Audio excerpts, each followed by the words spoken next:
Sinalakay ng Commission on Human Rights ang isa umanong tagong kulungan sa loob ng MPD Station 1 sa Tondo. Ang mga nakakulong, sinasaktan daw at hinihingan pa umano ng pera ng mga pulis. Balita hatid ni Jamie Santos.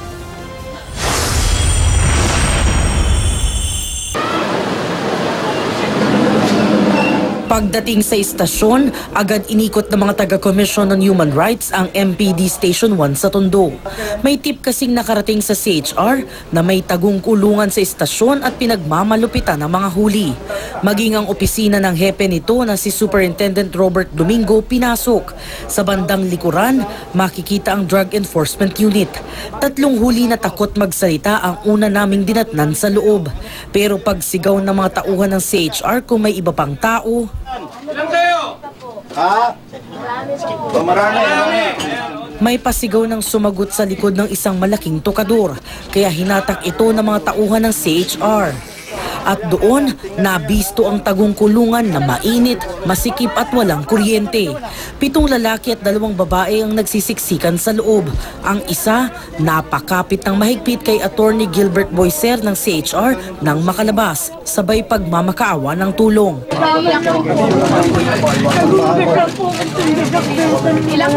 Kwento nila, 1 linggo na silang nasa tagong kulungan.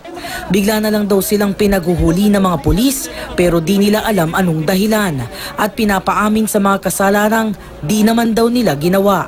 Ilan sa kanila sinaktan at kinuryente pa raw. Sinuntok pa ako dito, 2 beses, tapos pinalo ko dito. Ano ko lang? Nakatulog ba kayo para umamin? Opo.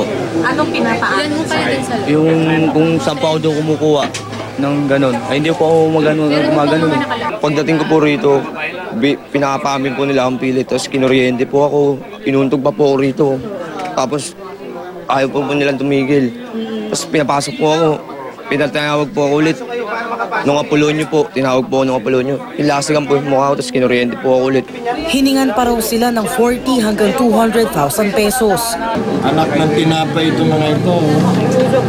Papalusot na lang. Ito yung kanilang torture. Sir, ano po yan? Kuryente. So sir, kinukuryente po? Yes.